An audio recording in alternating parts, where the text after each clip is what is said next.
Hi, everyone. Welcome back to Anthropology 492, Anthropological Theory. It is week 16, and we are going to do the review for the test today. Got your test due today. I'll leave it open all weekend so you have time to do that. Please turn it in as soon as you can, though, because I need to grade them so a lot of you can get your grades done before graduation. Okay, let's take a look at the review sheet. You can find that on the Canvas module. I'll show you where.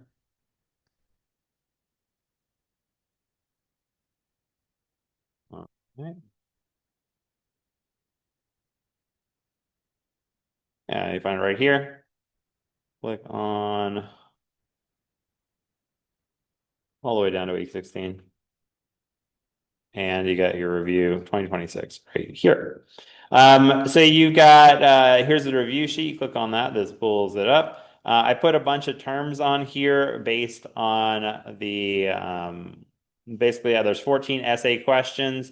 You need to write about 6 sentences for each one. Make sure to cite the relevant text from the class where applicable. Each one of these should be cited because they're all directly about the theorists that we talked about. And for the second test, remember it's only the second half of the semester. We're not going to do any of the early stuff, so no Boaz, no Malinowski, all those people. So you'll want to focus on Marshall Solins, Clifford Geertz, Bruce Grendel, James Clifford, Jean Bourgeois, Sally Slocum, Franklin McKinnon, Michael Taussig, Arjun Appadurai, David Graeber, Anna Singh, and Eduardo Rivera de Castro. So if you know who all those people are, you should, and you know what their theory is and how they kind of fit with the larger kind of debates that we've had in this class, then you should be doing pretty good. Like I say in all my classes, a great way to study is to print off this sheet and see if you know what all these different terms are.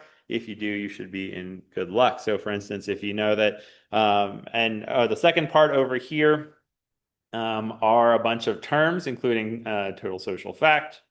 Actually, that one shouldn't be there. That one's not on there. Symbolic and material interpretations, death divination, fact versus truth, interpretive anthropology, turtles all the way down, simulacrum, simulation, post-modernity, reflexivity, gender bias in anthropology, devil and Marx, commodity fetishism, three theories of value, globalization, five flows, old theories made new, kinship as culture, not biology, development versus developed man, theory in society, hyperreality, postmodern ethnography, writing culture, is anthropology a science or humanities, multi-species assemblage, Matsutake mushrooms, plantationocene, multiculturalism versus multinationalism, as well as perspectivism.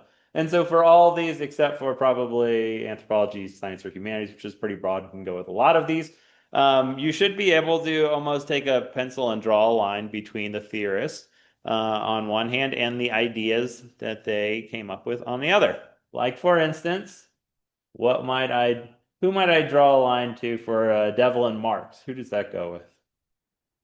Does anyone know? Is anyone here? It'd be Michael Taussig, right? It's saying his book, Devil and Commodity Fetishism in South America. Okay? Devil and Marx, right there. How about Development and Develop Man? Who's that go with?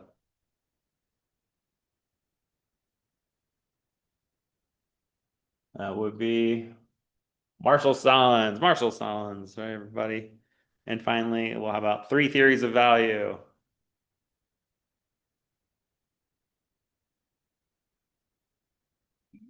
That's David Graeber, his book Anthropology of Value. I'll do one more. Oh, Matsutake mushrooms.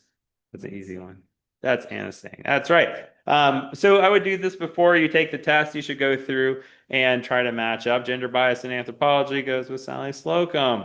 We'll do this real. Let's go through them really quick, right? Death divination and Sasala. That's that's all Bruce Grendel. Same with fact versus truth. He could fact versus truth can also go with Geertz. It could probably also go with James Clifford. Interpretive anthropology that goes with Geertz and Grendel. Turtles all the way down. That's a Geertzism.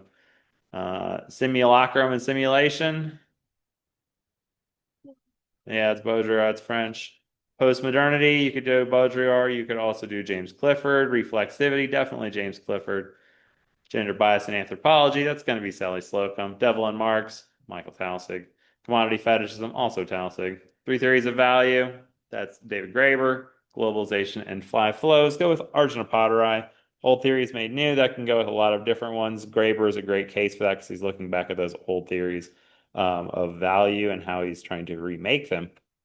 Um, Kinship is culture, not biology. Definitely goes with Franklin and McKinnon. Applying theory in society, that could be with any of them, and it could be based on your project as well. Hyperreality, that's definitely Baudrillard. Postmodern ethnography is James Clifford. Writing culture, the name of his famous book, James Clifford again. Anthropology of science or humanity, you can use a lot of these different people and talk about that. Multi-species assemblage, Matsutake mushrooms, and the plantationist scene. I'll go with Anna Singh. You should know what those terms are. And multiculturalism and perspectivism go with anybody? Viveros de Castro. All right. So the last thing I was thinking about just looking at the questions. Let's see what we got. So based on we'll just kind of work our way down the list. We'll start with Sally Slocum. So based on Sally Slocum, what are three examples of male bias in anthropology? And how should anthropologists correct this? What do you think?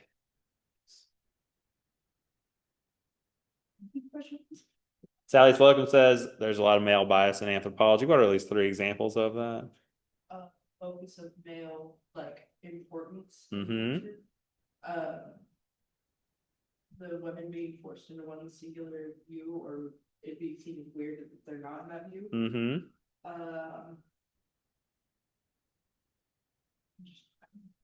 Those are the big two.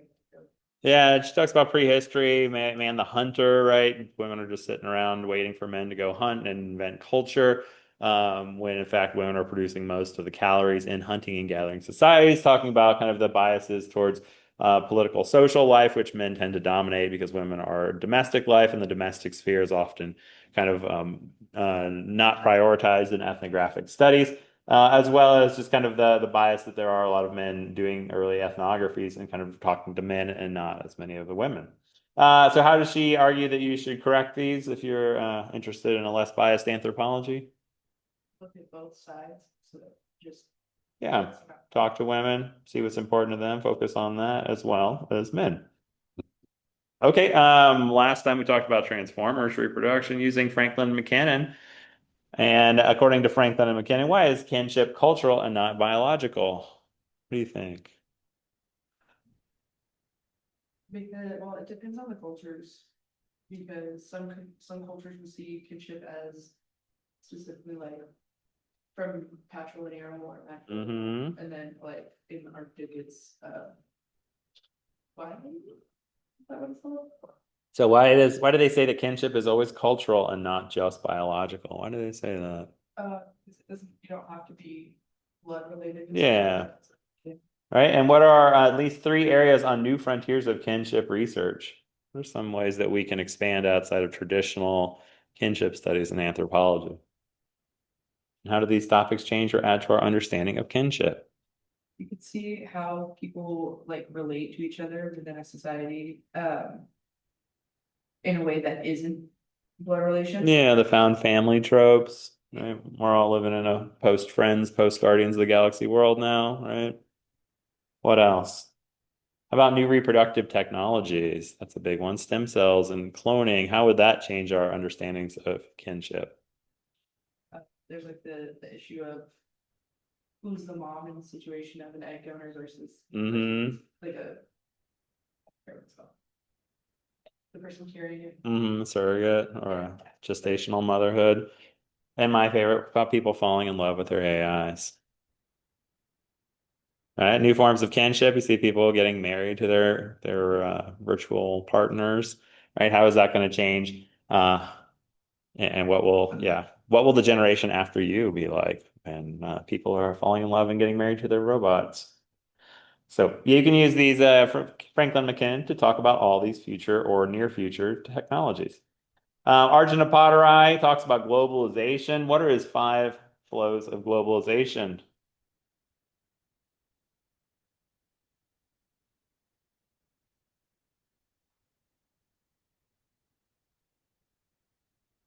Got five scapes. You remember what any of them are? The flow of what? They're all flows. You got ethnoscapes, the flow of people moving around the world, people migrating from one country to another. I want to go live in this country, or I'm forced out of my home and now I'm moving to this country. The technoscapes, technology moving across borders. Financial scapes, right? Moving of money and capital across borders. The mediascapes, production of information, images, and media like newspapers, television, and TV. Film, and then the ideascapes, right, around these kind of ideas moving around the world, often like democracy or capitalism or religious ideas, and how these don't all match up, right? You can have a religion spread to a new area without necessarily a population moving to that group, or you can have media from a country, but without kind of the people or the ideology from that country making the jump as well. What was the third one? It was ethnoscapes, technoscapes, and then. Financial, that's money. Mediascapes, which is media, and ideascapes, which is ideas. So you should know what each of those are. And why do you think Apoderi privileges disjuncture and chaos over order and stability in a globalized world?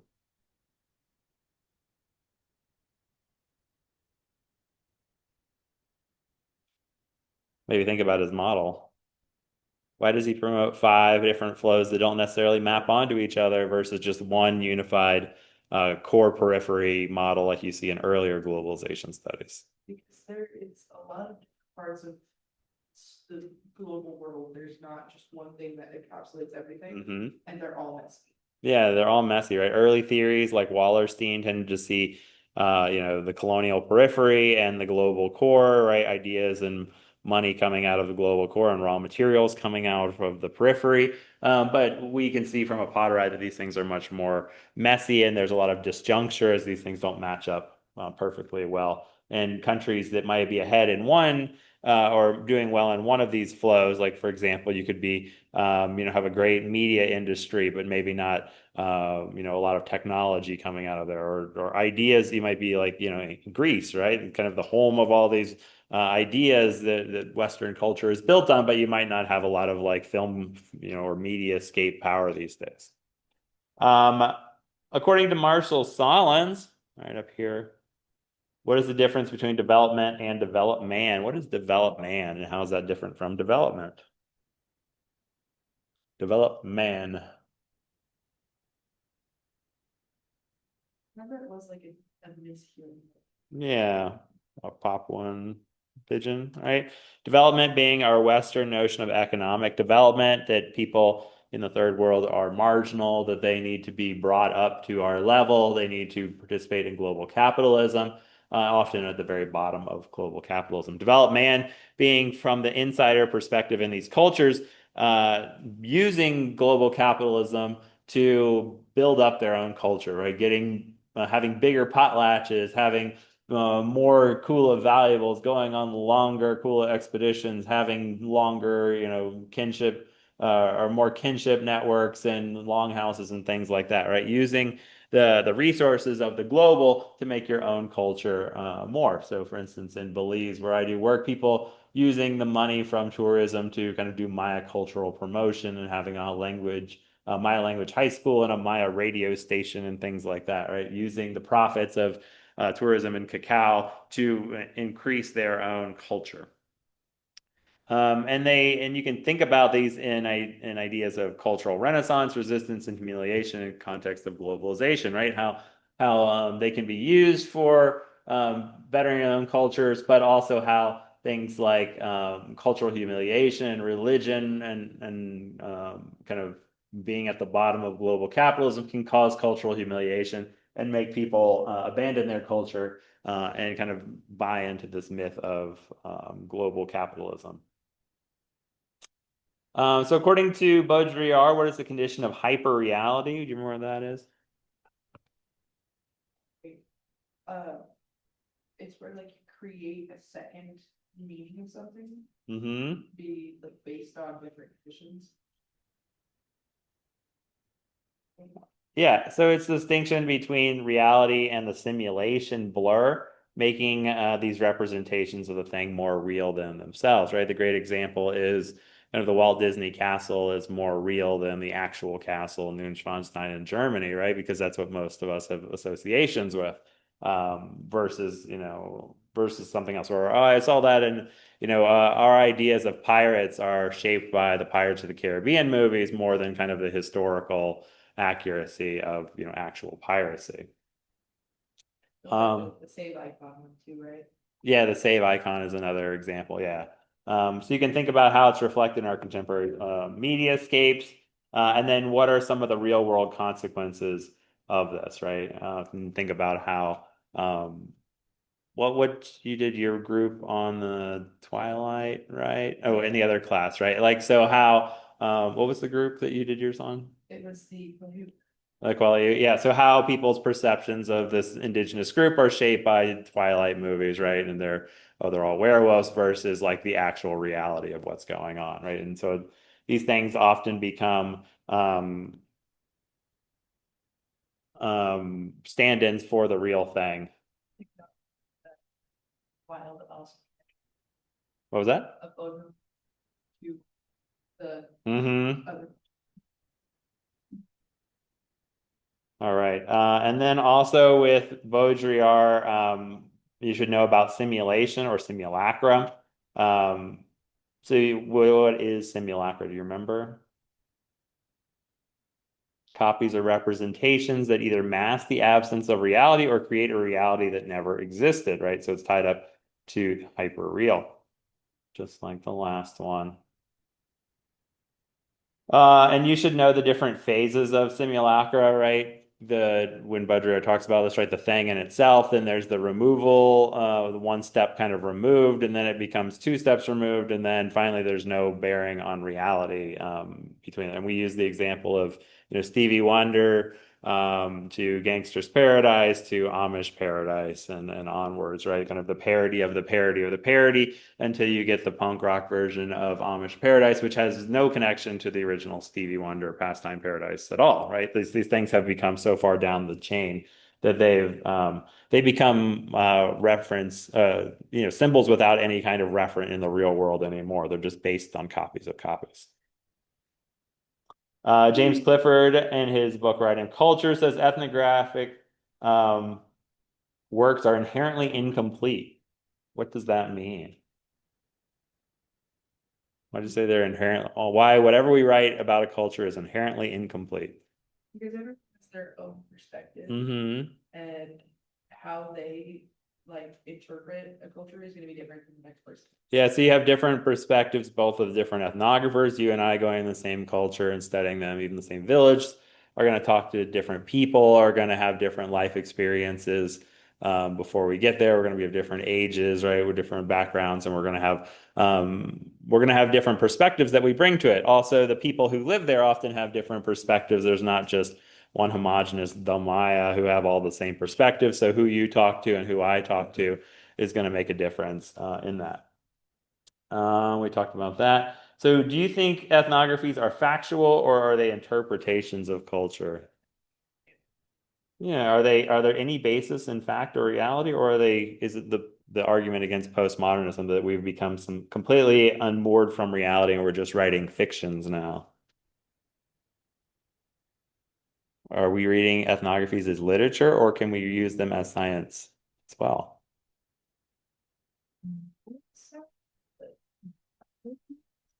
Yeah, all right. It's a both question. It always is, right? This feeds into the next question: is anthropology a science or humanities? Of course, the answer is yes, both. It's always both.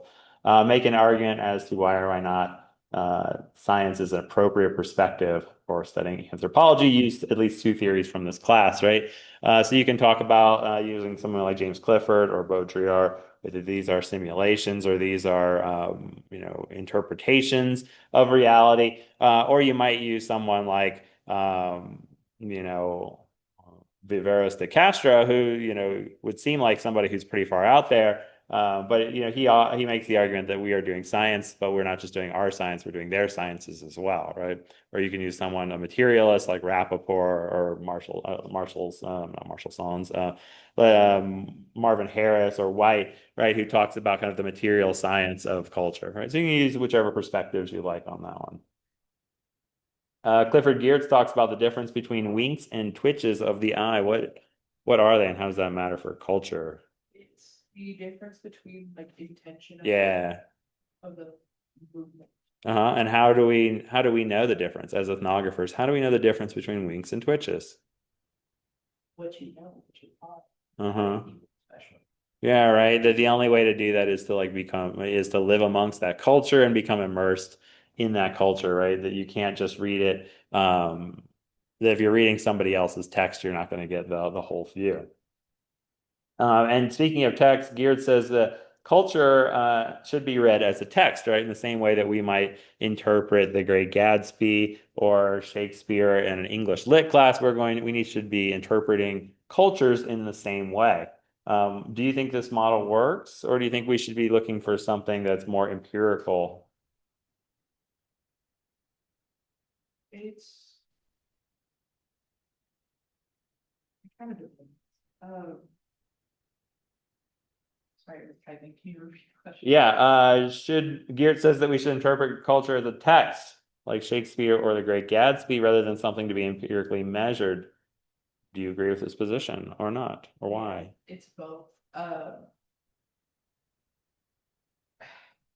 It's kind of difficult because every culture is different and you have to like go about it in a respectful way. You can't just treat it as a scientific thing. You have to Mm-hmm. like record information about it, I guess.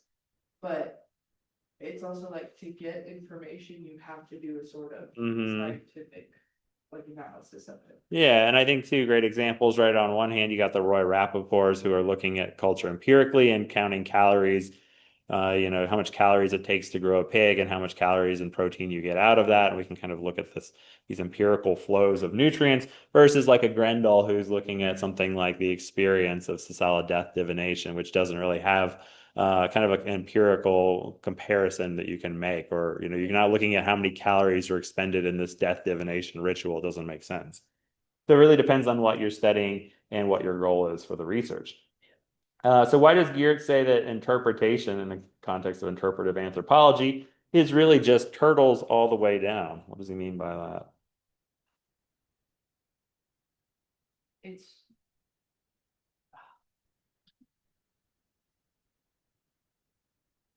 I read it like So Geertz will say that because what he means is that there's always another layer to the onion, basically, right? So if you want to study, cacao cultivation in Maya society, you're looking at the subsistence patterns, but you're also looking at the religion, you're also looking at kinship, you're also looking at the language involved and the symbols and the rituals, right? There's always more and more and more, and there's no actual bottom, right? You can keep kind of peeling back those layers, and then you'll always be finding more. We talked about Grindal, the experience with Sasalat death divination. How can ethnographers convey their fieldwork experience as epistemological truth, even when some of it that they experience may be beyond the realm of empirical fact? How do we deal with something like I saw a magic duel between two sorcerers and one of them died because of scorpions fell from his roof and poisoned him to death after he got to a magic fight? Or I saw someone raised from the dead, or I saw a monster baby in the right. village. Mm-hmm. Read it as this is what I saw. This is what Mm-hmm. I see happen. How do you do that without losing your credibility as a scientist? Yeah, it is hard. That's what people have been wrestling with for decades in anthropology. I think the way that we do that is to write it in a really honest way, but also be as detailed as we can, right? Don't just be like, I saw a monster, right? Kind of talk about the experience. Grindel talks, like, gives you the emotional experience of being there. He talks about his physical state. He tries to like put you in his shoes, right? And being kind of evocative in your writing is a great way for making someone feel like that they're part of that. Michael Talasig In his book, Devil and Commodity Fetishism, argues the devil becomes important in folklore of plantation workers and miners when they enter the capitalist labor relations. Why does he say the devil appears in these contexts, and what does this suggest about how workers understand wage labor and money? Um, it was in connection to the way that certain communities like saw capitalism in it. Mm-hmm. It was like they see that the devil is in it, and Mm-hmm. like participating in it to an extent would be like working for the devil. Yeah, right. It becomes these kind of moral arguments for capitalism or against capitalism. And he says that this isn't just those crazy natives over there, that we have this in our own culture as well, especially earlier at kind of the dawn of modern capitalism, a lot of these kind of devil metaphors, right? And this says that the workers understand this is unnatural, right? That the transition from being independent peasants to working as on a plantation is seen as kind of a negative thing, and it's seen as as inherently corrupt and unproductive long term for them. As the land becomes spoiled or used up through these mining and plantation practices. This is a lived out kind of ecological metaphor for the price of capitalism in these kind of plantation environments. Vivero de Castro used the concept of Amerindian perspectivism to challenge Western ideas about nature and culture. He says, we have multiculturalism, they have multinaturalism. What is the difference between those two worldviews? What is our multicultural view all about? When you say multicultural affairs, what is that? Yeah, we all live in the same world on planet Earth, and we all have the same reality, but we have a bunch of different cultures, right? You can have German culture and Samoan culture and Chinese culture, but we all have the same reality, right? Versus an American Indian perspective has multinaturalism that we live ontologically in, all creatures are going to be kind of the same all culturally or socially, right? They're all humans, but they have different outward shapes, right? And that defines their reality. So while the Jaguars live in a society very similar to Maya people, and they have their villages and their farms, and they drink their manioc beer. This is going to be changed by their outer shape, right? So people drink manioc beer in the Amazon, and jaguars drink blood, right? Because that's their physical form. It's the outward form is different, but we share a common culture. Anna Singh talks about this idea of environmental assemblages or multi-species assemblages to describe open-ended gatherings of humans, non-humans, landscapes, and economies. Explain what an assemblage is and how Matsutake forest is an important shows the importance of multi-species relationships. What what do you think? How does the Matsutake forest show the importance of multi-species relationships? Uh, the destruction of the area led to the thriving of the Matsutake mushrooms. Yeah, and also led to the kind of reorganization of the social relationships, right? Because now there's these independent mushroom pickers versus unionized loggers. The flow of economics is different. It's going back to Japan instead of being logged for the local mills and things like that, right? There's all these kind of connections there as well. And your answer discuss why these relationships cannot be understood through plantation models of control or scalability. So what's the plantation model? Right? In a plantation model, you want infinite growth. You want everything to be the same. You want to be regularized and managed. You want clones or similar varieties of species, so they're all growing the same and coming and fruiting at the same time, and they can be infinitely scaled. So you get rid of all the plants that are already there. You get rid of all the people, and you bring in imported labor, and you basically scale up indefinitely. Versus these assemblages can't be scaled; they are based on precarity, right? You can't have a Matsutake plantation because it just doesn't work right. And it has to be in these kind of assemblage environments.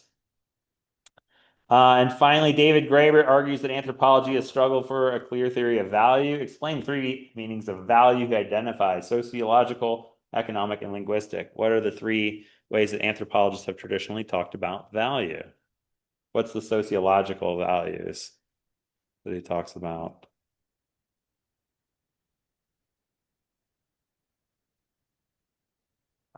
These are like what's important to you in a society, right? This is from the Clyde Cluckhorn Project back in the 40s, thinking about like, does your society value individualism or helping your neighbor more? Do you value social control or personal freedom? Do you value the environmental protection versus unfettered capitalism, right? These kind of cultural values which motivate a society. What about economic value? What is economic value all about?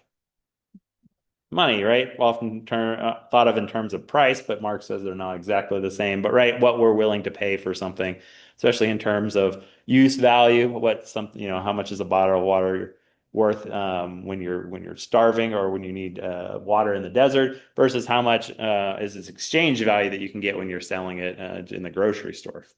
And then linguistic value, what does he mean from that, from a Saussurean perspective? What is a linguistic value?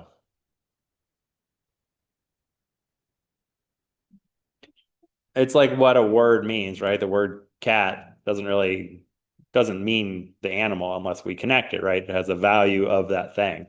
So, how does he think anthropologists need to understand these different meanings of value are all connected? At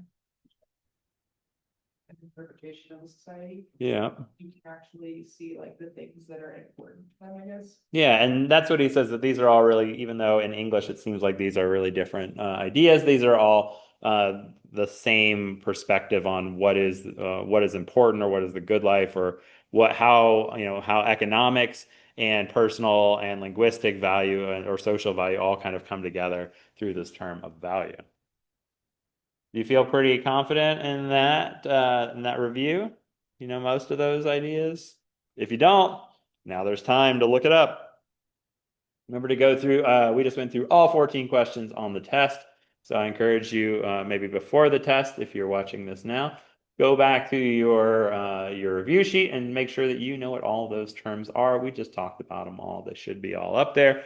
And if you don't know what they are, probably look them up and do some of the readings and go back to your readings this semester and see what those terms might be, or watch the videos which I've made and posted on Canvas.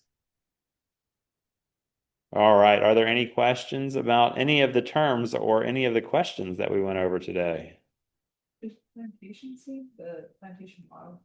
Plantation scene is from Anna Singh as well, and that's similar to the idea of the Anthropocene, which is we live in the world that humans create or humans are dominating the environment. The plantation scene is even a smaller subset of that from like the 16 or 1700s on, the time when Europeans began to remake the world in the plantation model, setting up sugar plantations in the Caribbean or the South Pacific or coffee plantations or cacao plantations or rubber plantations and rebuilding the natural world, like we talked about in my talk on my theory, right?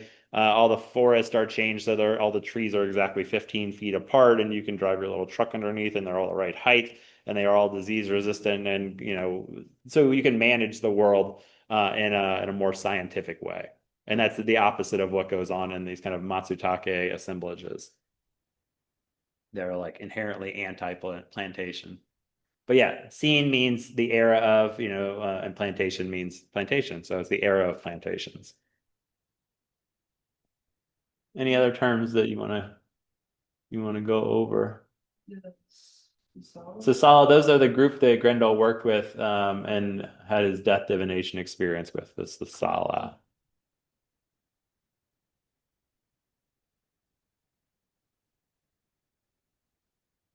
I just have a little note. Yeah, we got plenty of time. So we got 15 minutes if you have any other ones you want to ask about. Reflexivity. Who's that go with? Do you remember?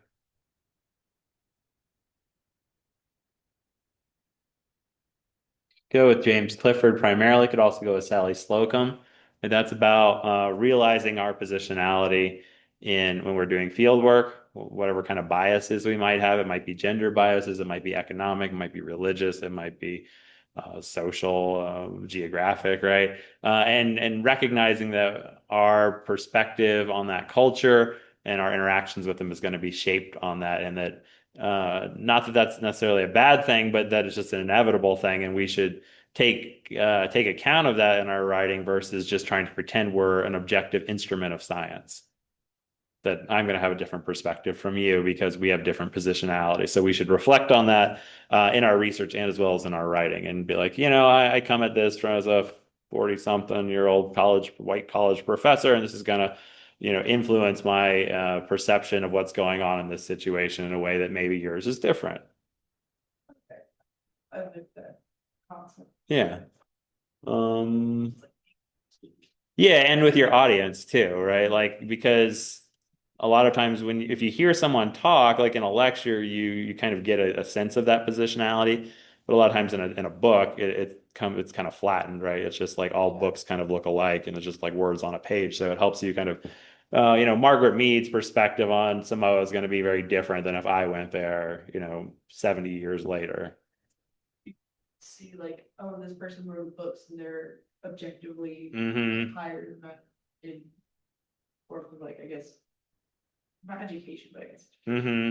So then it's like they're like, More of oh, an expert expert. that knows this, and it's like Hmm. it's interpretation. Yeah, and it helps us. One of the things that a good, even old ethnography that's maybe biased is still useful if they put those biases in there, right? So like if we know Malinowski's biases, we can kind of account for it, right? Or Evans Pritchard versus if they don't talk about it at all, it's harder for you to kind of say, well, when we're reading this, we should pay attention to this, this kind of bias that might be in there. Commodity fetishism, that was with the Devil in Marx, right? Yeah, Mike, with Tausig, right?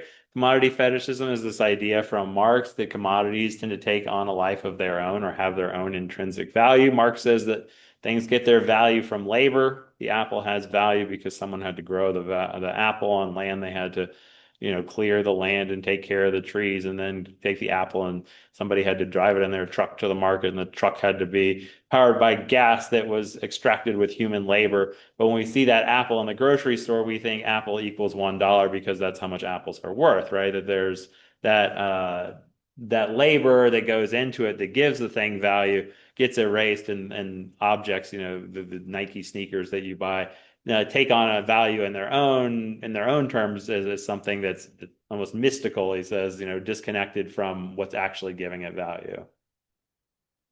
So we fetishize the commodities. Um,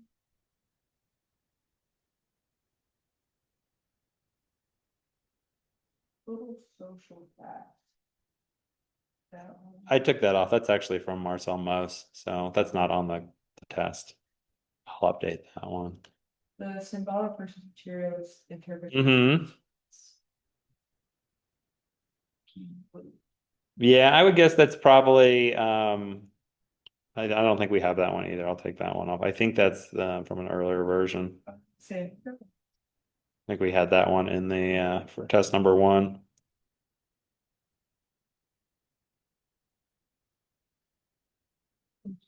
postmodernities with voter ranking, right? And James Clifford as well, right? The kind of modernism being kind of from thinking like the super science of the 60s, where everything is knowable and the world is malleable to human ingenuity. Postmodernity is kind of the hangover after that, in which we don't, what do we actually know? Who are we? Everything is based on our unique position. Everything is copies of copies, right? Destabilizing the world that seems so stable and kind of modern in the modern era. So what is that? Well, Baudrillard is a great example of how that works in media, and James Clifford is a great example of how that works in ethnography, right? Both are kind of destabilizing modernist notions, whether it's the modernist paintings versus postmodern paintings, right? Like the kind of the kitsch becoming important, or copies of copies, or Andy Warhol or something like that. Versus and in ethnography, kind of that destabilizing of the ethnographic the author, right, as kind of the objective authority, kind of the fragmented nature, multimodal, right? Anna Singh's got a great ethnography where she uses poems and pictures and stories all together, along with her ethnography to kind of tell a more true version uh, of the culture, even if it's maybe not quite as factual. old theories made new again, Hmm. revisiting old theories. Yeah, so Graeber's a great example when we talk about those different theories of value, how he uses those to kind of building off of people like Saussure's idea of language or Cluckhorn's ideas of cultural values to reinvent kind of in the modern world. The Viveros de Castro is kind of the same thing with animism, right? Going all the way back to Tyler, but says that was kind of the racist version of it. This is kind of the local perspective on what's going on. And that goes with kind of applying theory in society. Hmm. Is there any specific theorists that you're kind of looking for the responses for that one? Nope. You should just be able to apply these things. Like if it says apply, I don't know, Graeber's theory of value to something in your own world or something like that, right?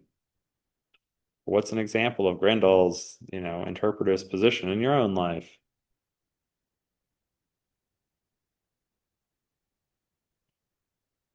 Writing culture. Writing Culture is James Clifford's book. And it's all about the act of writing, right? Kind of centering the act of writing. A lot of anthropology before that was about doing field work, and you still see this in grad students' projects all the time. I'm going to do my research and then I'll just write it up and then I'll turn it in. Right? And writing it up just becomes this kind of technical, right? I'm going to write a technical report of what I found in my research, but James Clifford says that like the act of writing and the genre and the literary modes of writing have a big impact on the type of ethnography you create and how that gets received by people. What you kind of put in there, how you structure it all are going to be really important. So we can't just say that, well, I'm just going to write it up, right? Well, you have to think about these things in the same way you think about a novelist doesn't just write up a story, right? They have genre and techniques that they use to either minimize or enhance certain parts of the story. And we do that in ethnography, even though we're trying to be very scientific at the same time.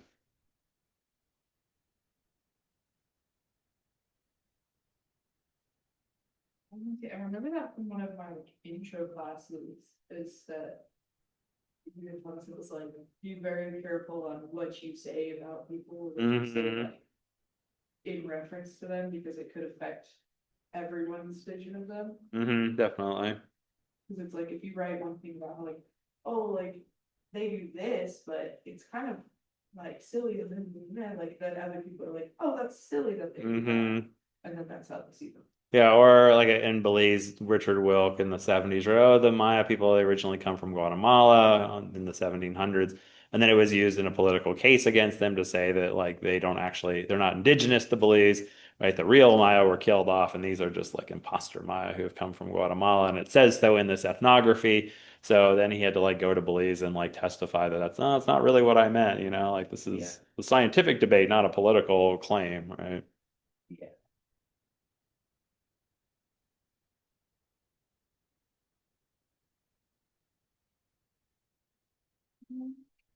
Okay. Pretty well with that. Well, anything else? We got 5 more minutes if you want.